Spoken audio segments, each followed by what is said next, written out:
All right.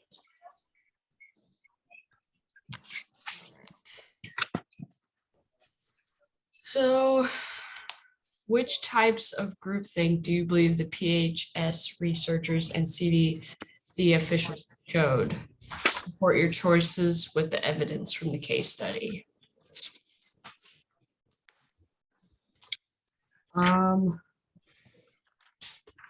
I kind of said that it was like that type 2, the power and uniformity.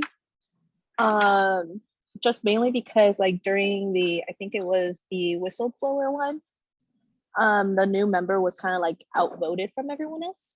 And, everyone else was kind of there for a long time and he's new and they just kind of all went against him. Yeah, because he said that that the study should be terminated. Yeah. Right.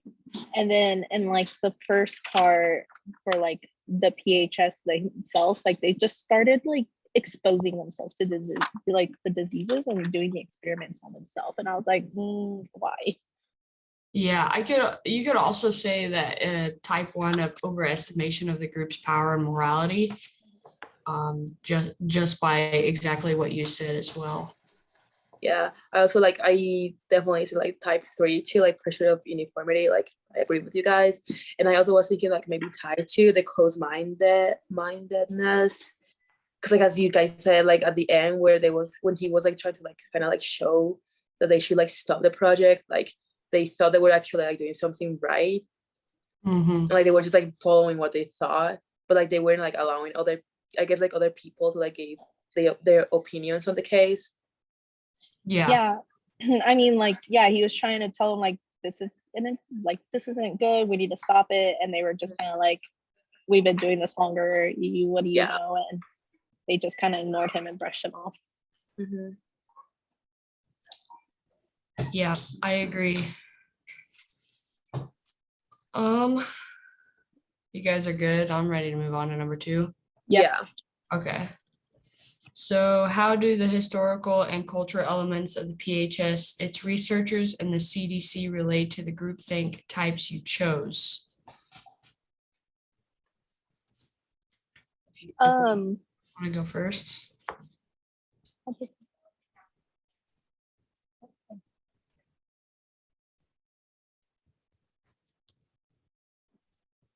I really feel like we kind of like explained that with what we said like on the first answer. Yeah, I guess like at least for like this choice I put like down for like the close-mindedness, like they thought that they were doing like something right, and like they thought because like they were like doing that for like that long of a period that it was actually like showing like progress, and like that was something like actually like showing like results when it really wasn't. Like when the guy was like trying to like get there and like actually like show them that what they were doing wasn't like ethically like right, they like pushed him aside, just like saying that he wasn't there for like as long as they had. So yeah, I agree. I kind of had the same thing written down. Like I talked about, like they did the experience on themselves, they ignored the new guy, they just kind of, as you mentioned, brushed him off and overlooked what his thoughts were and his opinions were. Yeah, and that kind of sucks too, because he was, he resigned from the PHS and then he went to law school because he didn't want to deal with it anymore. Yeah. And then he gave all of his information to a reporter, so. Right.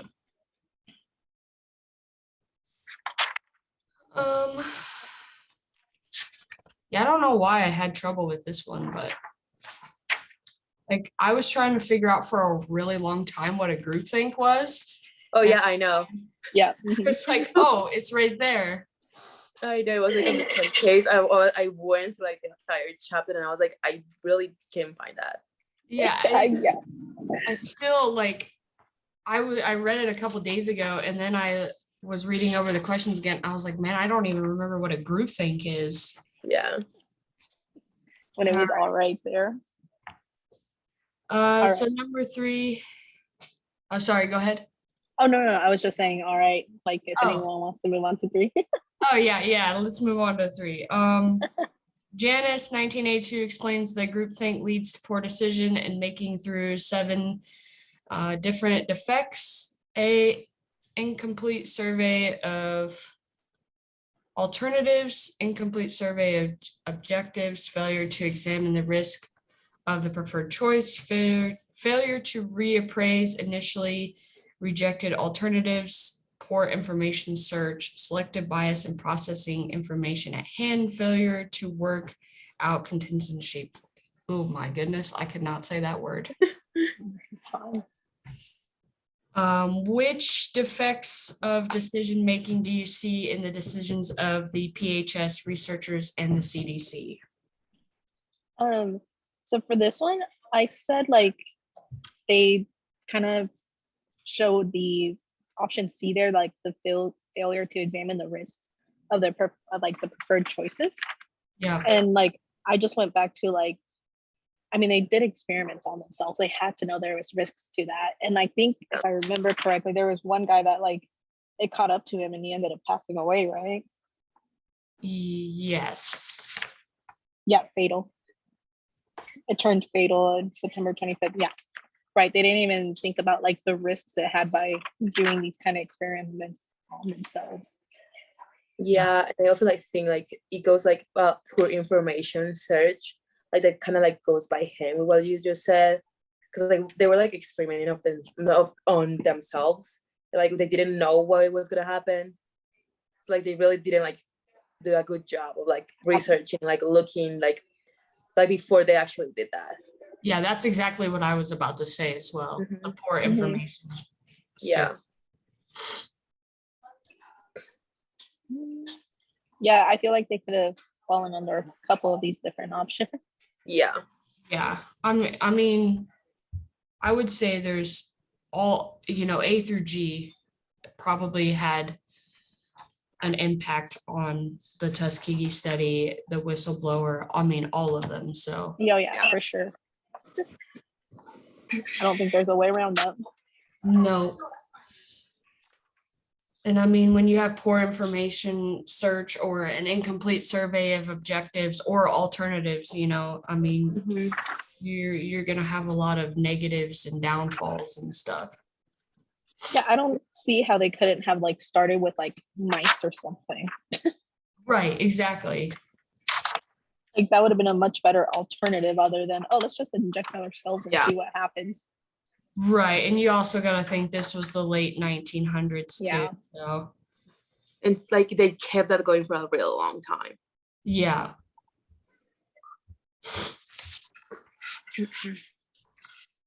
All right, I'm good if you guys want to move on to number 4. Yeah. To avoid poor decision making as a result of groupthink, how can you, as a healthcare manager, use the ethical decision making process framework and steps described in Chapter 7? So I just kind of said that like you use the steps to follow to make sure you're making the right choices.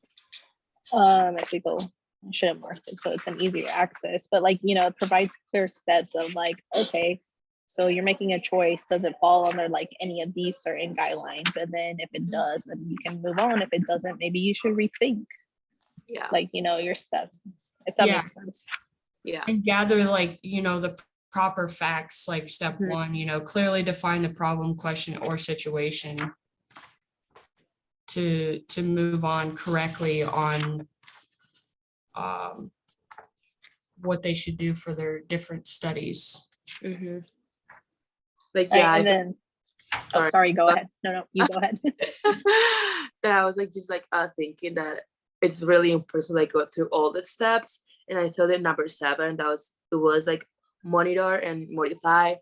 It was like really important because I feel like they didn't do that at all. Like they could see that something was going on and it wasn't like right, but they didn't like modify what they were doing. Like they didn't change anything. They just kept doing like the same thing, expecting like different results, and they were just like harming themselves without like thinking about it. So yes. Yeah. And so like, gather the facts, and then like even step 2 is just like differentiate ethical principles from they didn't even think about if it was like ethical or like the determined driver force was just doing the experiment. Right, exactly. And they didn't really act and evaluate, for like step 6 on anything. So Yeah. I mean, I feel like they clearly didn't follow the ethical decision making process, steps 1 through 7 properly. I mean, they followed some of them, but not, properly Yeah. all the way through. Agreed. Are we good with that one? Yeah. Okay. Last question. What forces other than groupthink could explain the PHS researchers' decisions? I didn't get a clear answer for this one because I didn't understand the question. So if you guys want to help me out. I'm kind of in the same boat as you. I wasn't really sure what the question was saying, but I did write down like they performed an experiment or they didn't perform an experiment that like the risks outweigh the benefits because they put themselves at risk more than like they would have found benefits for. Yeah. Yeah, I really didn't understand it either. Yeah. I was just like more or less like thinking that they were kind of like just trying to like figure it out, like figure like what they were doing, and like they were just like experimenting on themselves, expecting to like have a huge outcome and like maybe like save people doing what they were doing, but it really didn't work. It didn't work out. They were just like harming themselves, and like yeah, it just really wasn't like what they were expecting it to be. I think the force that really like drove this research was we got to find an answer, we got to find something that'll work, and they didn't really care about the risks that came with it. I agree. Yeah. I still don't understand the question. I don't know why that one's so difficult, but yeah, I don't know. It took me a while to at least come up with what I came up because I really didn't get it out either. Like, I'm assuming it's asking like what forces other than like these over here that are listed would drive like the research. So that's why I said like the push to find an answer in the experiment. okay. But when it comes to like experiments, that's like your only driven factor is like we got to find an answer. So let's just doing whatever we need to do. Yeah. Yeah. Poor question. Poorly written question is what I meant to say. No, I kind of agree on that. Yeah. Which, like the PHS, it says that it's public health service and that it was built on a military model, which I kind of find interesting because I was in the military for 6 years. I wasn't an officer, but I do know a lot of officers that are like nurses or doctors or whatever, and I kind of do see like all of this and like whenever I was in an everyday basis. Like I didn't strictly like work with doctors or nurses in the military, but being a soldier and having to go to the doctor and now like reading this section, I can see why the public health service was built on a military model because they have their own like set in stone. Like the military is different obviously from the civilian side, so the military itself and the public health service being built on that was kind of interesting to read, and I saw it on a daily basis, which is kind of cool. Yeah, that's a cool perspective to have. Yeah, it really is. And like being in the military and then going back to the civilian side and going to college and seeing a lot of things that are similar. So I mean, I thought that was kind of cool as well. But yeah. All right. Does anyone else have anything else to add to this? Not really. Not really. I mean, we are 1 minute behind, but I don't know how many, can you see how many minutes we have? No, I can't. But I mean, I think we started a little before 3, so. Oh, okay. So yeah, I think we're good. Okay, I'm gonna stop the